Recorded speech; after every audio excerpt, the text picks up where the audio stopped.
guys, this is Ethan here with Magnum TV, and today we're going to be doing a review of the Marlin 5510 Super Goose Gun. This is a bolt-action, 10-gauge, clip-fed goose gun, as the name might imply. Got your big old box magazine right here. This fits 2 in the magazine and then 1 in the chamber. Usually when you get 2 in there and then when the bolts close, it's kind of hard to get that back up in there, so I usually only do 2 at a time, but you can get 3 altogether in the thing. So yeah, this is a gun. It's manufactured 1976 to 85, give or take. Around the high point of 10 gauges in general. It is a very, very large gun. It weighs 10.5 pounds, and with a 34-inch barrel, this thing's definitely got a lot of weight. The weight definitely helps out though, because it's a very, very stout recoiling cartridge. It's less of a snappy cartridge, more of like a push cartridge. So it's like like if you're shooting like a 44 Magnum like handgun or whatever with like a super light bullet, the recoil might be like super sharp and like snappy. But like you say you loaded up like a 300 grain bullet or something like that, it might be less snappy and more like more like a push. It's that's kind of basically how the 10 gauge is. It's a real big push. Highly recommend maybe like an aftermarket butt pad of some kind.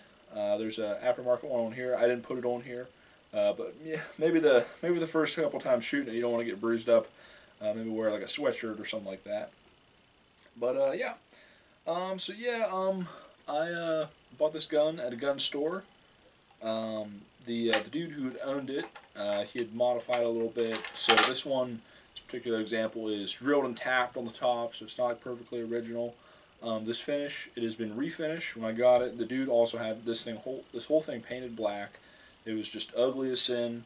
So I had to strip all that off.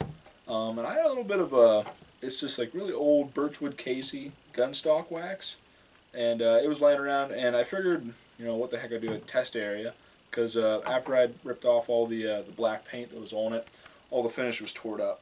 So I put a little test area on, and I mean, it just did the trick. I mean, it's not an actual gun stock finish. It's just gun wax. So it's not like an actual finish, but it definitely restored the look of the gun. So looks real nice. Back to order. This gun comes standard with an extra full choke. Some places say full choke, but I believe it's a extra full choke. You can measure it, if you want to. They make measurements for that. But it throws some super tight patterns.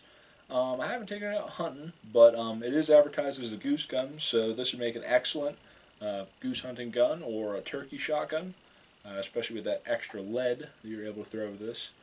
The 10 gauge you can still throw. I believe the max load for a 10 gauge is 2.5 ounces, or maybe a mite over 2.5 ounces. So that is still technically more than a 3.5-inch 12 gauge you can throw. So you definitely have that going for you. And just in general, being able to say you got a stinking 10 gauge. So right here is a 10 gauge 3.5 inch, and then you got your 10 gauge 2 7/8 inch. This is much older. This is original 10 gauge, much older. Probably pretty hard pressed to find these. They probably make like reproductions of them or whatever somewhere.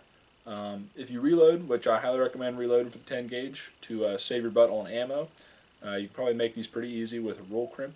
Just trim the shell down a little bit, then roll crimp it down to 2 7/8.